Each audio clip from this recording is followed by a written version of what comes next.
Donc justement aussi, j'ai un problème là, tu sais. En fait, hier j'étais dehors, j'ai été invitée chez une copine là, c'était en fait son anniversaire. Et puis nous sommes allés quelque part au centre-ville, dans une boîte de nuit. Mais franchement, j'ai été ébranlée quoi, par rapport à ce que j'avais vu. Je dis mais qu'est-ce que c'est? Franchement, mais le blanc vif, hein? Non. C'est le jour et la nuit, entre le noir et le blanc. Les blancs vivent par rapport à quoi?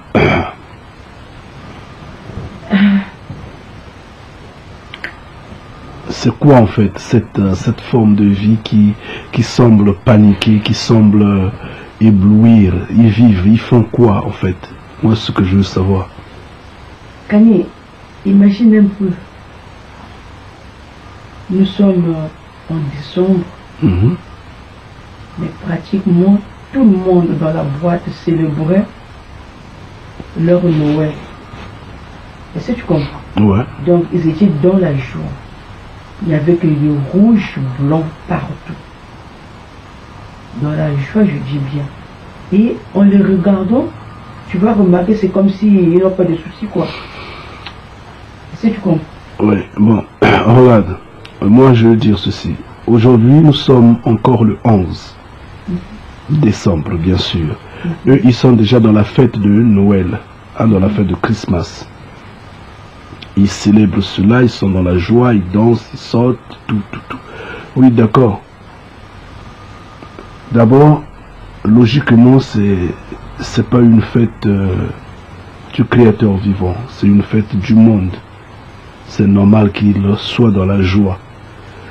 Mais également, cette dépendance-là, en fait, cette indépendance-là n'est autre qu'une forme de malédiction. Moi, c'est un peuple qui me fait pitié. Un peuple qui me fait pitié parce que c'est un peuple qui n'a pas de vertu. De la même manière que le peuple noir me fait pitié par le fait que c'est un peuple errant, un peuple sans souvenir, sans mémoire, sans capacité de s'appréhender soi-même. Non, moi je trouve qu'il y a de l'injustice. Non, il n'y a pas d'injustice, ma soeur. Je te dis regarde, je suis dans le monde, franchement. Regarde, je te dis ceci. S'il y a de l'injustice, c'est donc le Créateur vivant qui est injuste.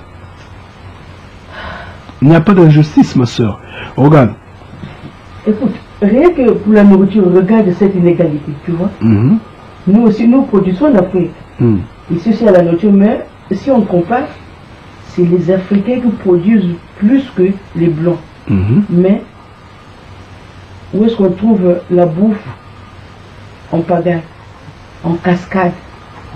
Nous sommes en Occident. En Occident, oui, parce que le problème, c'est que le noir est un peu trop bête dans ce sens-là. Nous allons chercher même ce qui est dans nos villages pour ravitailler ceux qui sont en Occident. Finalement, là-bas, on meurt de faim et ici, on a l'abondance. Et nos enfants, malheureusement, ne s'intéressent pas à ce qui vient de chez nous, malgré tout. Avant-hier, j'étais à Château-Rouge, qu'est-ce que j'ai vu? Le sakasaka non pilé, en feuilles. Donc, vous prenez, vous pilez. Bon, les gens qui vivent dans des HLM, vous allez piler le sakasaka en Occident. Vous ne trouvez pas que vous êtes bête, non? Donc, c'est tout ce qu'on a à importer. Alors que d'autres pays importent la technologie, importent des gadgets. Nous, on importe les feuilles de manioc. Ah oui, si c'était déjà pilé pour faciliter la vie, on comprend. Mais même ce qui n'est pas pilé déjà, que nous allons piler nous-mêmes, c'est-à-dire qu'on est toujours dans ce qui est primaire. Moi, je n'en disconviens pas. Moi, je dis ceci. Que ce soit le peuple blanc, que ce soit le peuple noir, que ce soit le peuple jaune ou rouge, tous sont maudits. Pourquoi? Parce que eux, ils se lèvent, le reste du monde se lève pour faire du mal au peuple noir, à l'Afrique, c'est qu'ils sont dans la malédiction. Parce que eux, ils commettent le péché. Et ceux qui subissent également sont dans la malédiction parce qu'ils ont désobéi au Créateur vivant. Donc en fait, les deux sont pareils. Mais le problème avec le noir est pire parce qu'il est directement face au Créateur vivant et dans la désobéissance totale. C'est là le problème. Donc je crois que les blancs ne désobéissent pas. Mais les blancs ont désobéi longtemps. La preuve, tu verras combien ils craignent mourir. Ils craignent le feu du Père. Ils le sentent. Ils savent qu'il y a quelqu'un qui est là, qui attend à entendre ses contes. Il y avait malgré cela, par rapport à la répartition de, comment on appelle ça, des richesses, ils avaient déjà eu leur part. Non, ils n'ont rien eu. Regarde. Je crois. Non, ils n'ont rien eu. Ce qui est de la terre, tu vois un peu la quantité de richesse qui sort de la terre africaine. C'est comme les cheveux, on les coupe, ça repousse. On coupe, ça repousse. Ils pourront en prendre autant qu'ils voudront. Ça ne va pas finir en Afrique. C'est de la terre. Le Père a mis, le Père les reproduit. Le problème, c'est que eux, ils prennent ça très, en fait, avec avarisme, avec gourmandise. Et dans cette violence-là, d'arracher, de tout dévorer, ils vont se dévorer eux-mêmes, malheureusement. C'est comme ce qui se passe en France aujourd'hui. Ce n'est qu'un système. Là maintenant on parle des gilets jaunes, oui d'accord, mais si les gilets jaunes n'arrivent pas à avoir une satisfaction, c'est parce que eux-mêmes quand ils calculent, ils n'arrivent pas à prendre en Afrique. Parce qu'ils se disent où est-ce qu'ils vont trouver de l'argent. Parce que pour alimenter ce système-là, il faut de l'argent. Quand ils ont voulu, les Américains, quand ils ont voulu le pétrole, en fait les Américains, les Britanniques, ils se sont levés, ils sont partis tuer Saddam Hussein. Ils ont pris le pétrole aux yeux de tout le monde. Le monde entier a observé. Ils ont pris ça de gré ou de force. Ils sont partis. Ça, ce système-là. Quand ils veulent s'alimenter, ils vont y détruisent. Or, le problème avec ce monde-là est que quand nous subissons ce choc-là, malheureusement, nous ne pleurons pas vers le Créateur vivant. Mais nous croyons que nous allons nous-mêmes nous en sortir. Pourquoi je le dis? Moi je... Pardon.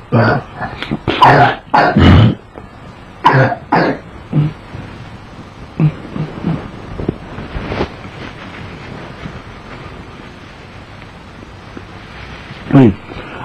Donc, ce n'est qu'un système. Et un système qui est contrôlé par des hommes, malheureusement. Ces hommes qui sont remplis d'égoïsme et des envies.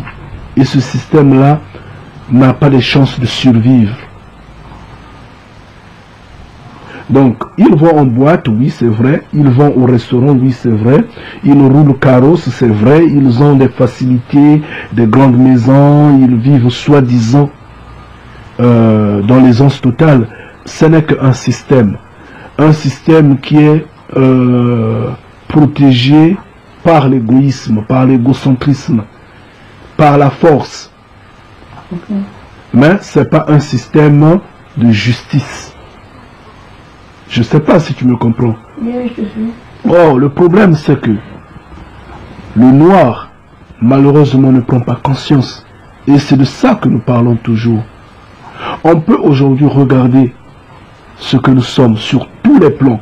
Le plan économique, le plan social, le plan militaire, le plan matériel, le plan financier, le plan, je ne sais pas, n'importe quel plan, on les met là, on n'a pas de chance de sortie.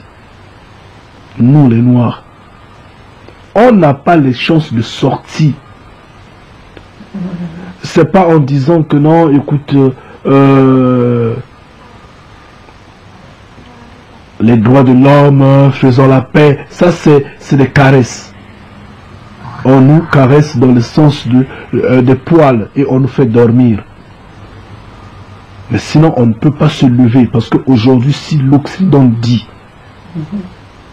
je descends en Afrique prendre ce minerai-là, j'ai besoin de ça, ils vont descendre, ils vont prendre. Nous on pourra être 10 milliards, on pourra être 100 milliards de Noirs, des Africains, quand ils vont descendre, ils viendront, ils vont prendre. Parce que militairement, ils ont la force. Nous, sur le plan militaire, on n'a rien. Ils viendront, ils vont prendre, ils vont repartir. Si on boude tellement, on nous frappe, on nous tue, on nous brûle, on nous met la corde au cou, on nous pend, on fait tout ce qu'ils voudront, nous finirons par céder. Et c'est en fait, au pire du scénario, c'est nous-mêmes qui vont le leur donner même. On dit non, prenez seulement, prenez. Oh, vous êtes nos amis là, avec de l'humour un peu primaire là, malheureusement. On va leur donner tout pour qu'ils mangent, pour qu'ils essaient un peu chaque fois de garder le rythme d'aller en boîte, au restaurant, au cinéma, ainsi de suite. Et nous, en les regardant, on dit, ah, eux, ils vivent. Oui, mais ça, c'est pas la vie. C'est la malédiction. C'est pas la vie. C'est une vie de 80 ans. C'est pourquoi, en fait, moi, j'insiste, je dis, soyons réalistes. Mais si c'est une malédiction, donc tant mieux que ce soit dans cette forme. Que la nôtre, quand même. Pour celui qui ne veut pas connaître. Parce que nous de même, nous sommes maudits, mais on souffre plus. Mais moi je n'en disconviens pas. Pour celui qui veut rester dans la rébellion, celui qui ne veut pas connaître le Créateur vivant, pour celui qui n'a pas le souci de sa vie, on dira oui, c'est mieux que ce soit cette vie-là. On les envie, c'est une belle vie, la vie qui mène. Oui, d'accord. C'est une vie de malédiction. Maintenant, pour celui qui veut connaître le Créateur vivant, il va décrier, il va pas totalement renier cette vie-là parce que c'est une dépendance en quelque sorte. Mais, comme on dit, sortez du milieu de mes enfants. Il saura marcher avec garde parce que c'est pas ça, c'était pas ça le souhait du Créateur vivant tel. En fait, c'est le problème, il est celui-ci, dans tous les plans. Comme je disais, il n'y a que le Créateur vivant qui peut aider les Noirs, qui peut aider la société noire, qui peut nous sortir des chaînes de la captivité, des chaînes de l'Occident, sur tous les plans. Sur le plan militaire, le plan financier, le plan matériel, le plan économique, le plan social, le plan, je ne sais pas, du travail, le plan, sur tous les plans. On est au bas de l'échelle et on ne pourra jamais s'en sortir. On peut se multiplier, s'auto-multiplier, je ne sais pas en combien. C'est comme 1000 moutons qui sont là, prenez seulement 2 lions, mettez au milieu d'eux, les moutons vont fuir. Parce qu'ils savent que ces lions-là, ça, c'est plus que la scie.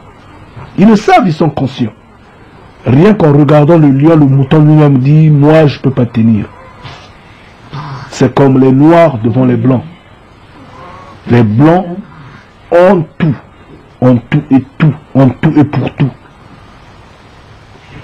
Donc, quand ils vont se décider de pincer, de faire mal, ils vont faire mal. Si ça leur plaît seulement de rire, ils vont rire avec nous, nous allons croire que c'est ça la vie. Donc l'unique qui peut nous survenir, qui peut nous sauver, qui peut nous assister, qui peut nous aider, c'est le Créateur vivant. Mais pas le Créateur des catholiques, malheureusement. Pas le Créateur des assemblées de réveil, malheureusement. Pas le Créateur des musulmans, pas le Créateur, je ne sais de qui et qui, des bouddhistes et autres. pas le créateur de la théologie. Celui qu'on appelle Dieu, Esprit omniscient, omnipotent, omniprésent, malheureusement celui-là on va l'attendre 1000 ans, 10 000 ans, 1 million d'années, il ne va pas agir, il ne va pas venir et il ne va pas nous aider, il ne va pas nous sortir de ce trouble-là. Parce qu'il n'existe pas, il n'est que imaginaire. Ce Dieu-là n'existe pas. Mais c'est le créateur dont nous parlons, nous, enfants de Mfumu Kongo. Ce créateur-là qui est un être humain qui est dans les cieux. Et quand nous le disons, les gens crient, disent que nous sommes des fous. Bon, d'accord, il n'y a pas de souci. Attendons l'esprit omniscient, omnipotent, omniprésent. Et on verra où est-ce qu'on va terminer. On va nous finir. On va nous finir. Ce n'est que Mfumu Kongo qui peut nous aider. Il n'y a que lui. Il n'y a pas personne d'autre.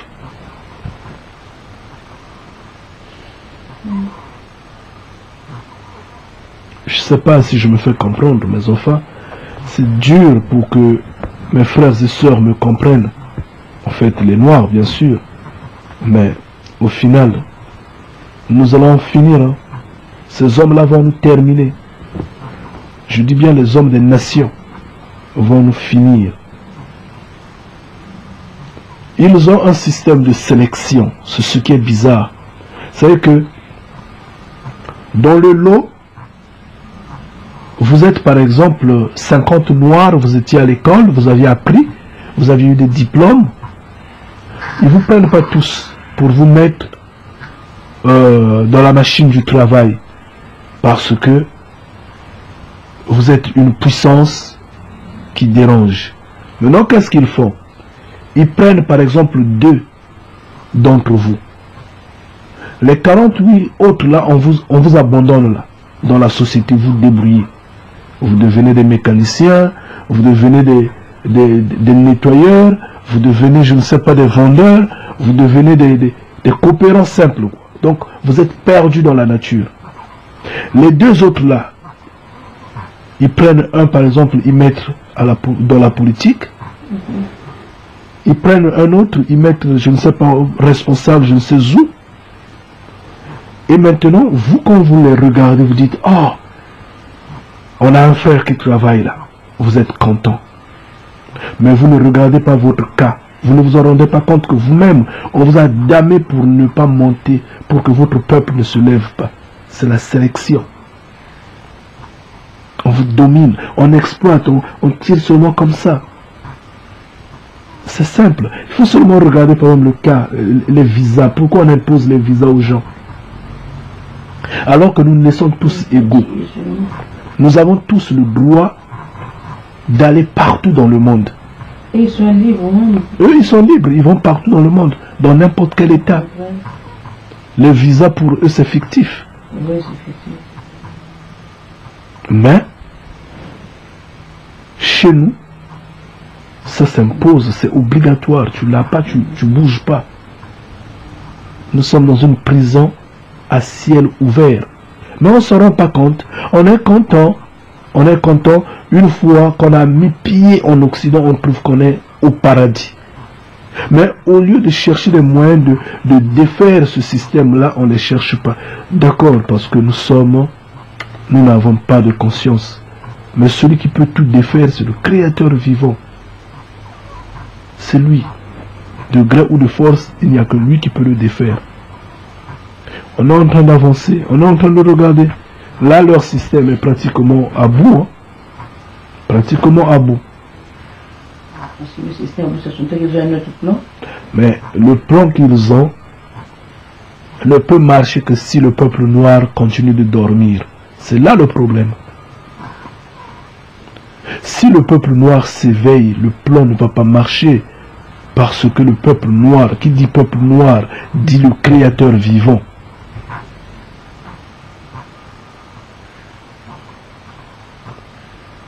Nous avions eu la chaîne au cou, c'est nous. Nous sommes dans Deutéronome 28. Nous sommes éparpillés dans le monde, c'est nous. Nous sommes dans le Deutéronome 28. Nous marchons pieds nus, c'est nous. Nous sommes dans le Deutéronome 28. Nous dormons ventre creux. Nous sommes dans le Deutéronome 28. Nous sommes maudits dans le village comme dans la ville. Il faut voir les villes africaines, ma soeur. Voir l'état des rues, l'état des marchés, l'état des maisons. Les villes sans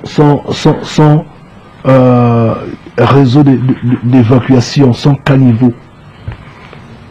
Des routes vraiment délabrées. Il y a des accidents à chaque instant. Il faut voir ce qu'on mange, comment on vit, nos hôpitaux et tout. Nous sommes dans Deutéronome 28. C'est nous, ce peuple-là. Donc si on continue d'être berné par ce Dieu, esprit omniscient, omnipotent, omniprésent, si on continue de croire que le salut, ou je ne sais pas, l'élévation vient de l'Occident ou de l'Orient, et que ces nations-là viendront relever la terre africaine, on sera de tout temps pillé, détruit, matraqué, abattu, brûlé. À ce moment-là, leur plan, leur deuxième plan, je ne sais pas le plan B, le plan C ou le plan Z qu'ils ont, va marcher. Mais si on comprend que ce système-là, c'est un système des vautours, qu'on peut mettre frein à ça en appelant le Créateur vivant, comme il est dit, mon peuple sur qui mon nom est invoqué, s'il s'humilie, reconnaît son péché, moi le Père, je viendrai guérir sa plaie. Si on le fait, si on met cette parole-là en pratique maintenant là, oui, leur plan va s'arrêter là. Ça va s'échouer là, tout de suite là. Parce que là, c'est comme l'eau qui sèche, les poissons se débattent. C'est ce qui se passe. Et la France montre bien l'image. Le Brexit avec le Royaume-Uni montre l'image. Les États-Unis avec Trump qui se débat ça et là montre l'image. La Chine, la Russie et l'Inde, leur combinaison montre bien que le monde est aux abois. On ne parle pas du petit État d'Israël fictif et de l'Irak, je ne sais pas, de la Syrie et autres, de la Palestine. Donc c'est pour autant dire que ils sont là, coincés. Mais c'est nous, nous-mêmes les concernés, qui ne connaissons pas ce qui se passe, malheureusement. On ne veut pas s'éveiller. On veut encore leur donner la chance de survivre. C'est ça le problème. C'est un système qui est vraiment fait du mensonge. Ils ont pris des prêtres, ils ont mis devant. Est-ce qu'il y aurait-il des conséquences ici, par exemple, là je parle par rapport au niveau des dettes qui planent quoi partout là en Afrique.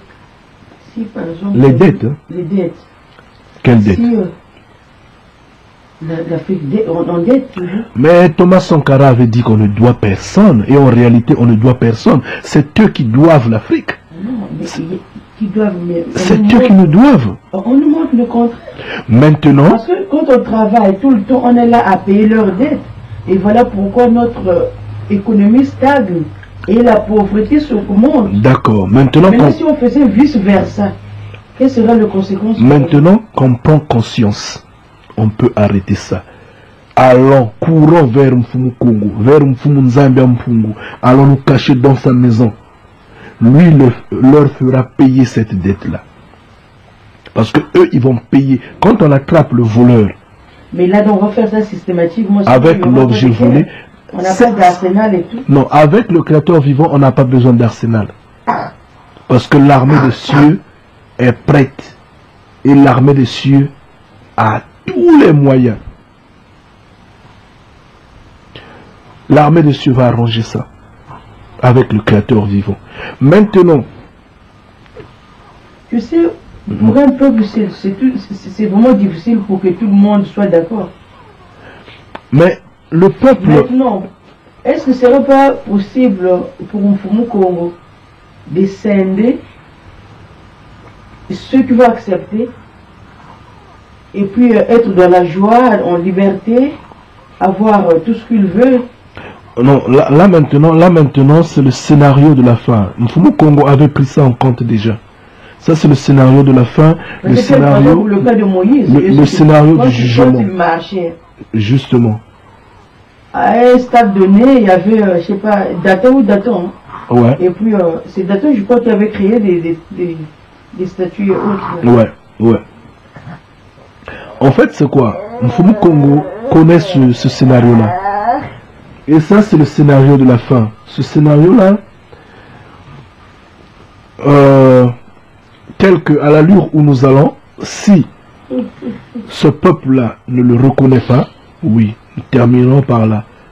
Il mettra ses enfants, ceux qui lui sont fidèles, ceux qui l'ont compris, de côté, et pour détruire le reste et les nations. Ça, c'est connu. Et quelle sera la récompense des innocents qui sont déjà morts? Bon, mais il a tout, c'est le créateur, le plan il est là, il est détaillé. Ils auront ce qu'ils méritent, ça sans problème. C'est entre ses mains, ça c'est un petit souci pour lui. Mais le problème c'est que nous devrons nous lever et nous détourner de ce système-là. Et nous devons le comprendre que ce système-là, c'est un système des menteurs. Ils ont des prêtres devant, les prêtres qui sont soutenus par des pasteurs, par des imams, par je ne sais quoi et quoi, et ils bernent la société. Ce peuple malheureusement qui se fait endormir en soutenant ce Dieu esprit omniscient, omnipotent, omniprésent, malheureusement qui n'existe pas et qui ne pourra jamais nous satisfaire. Jamais.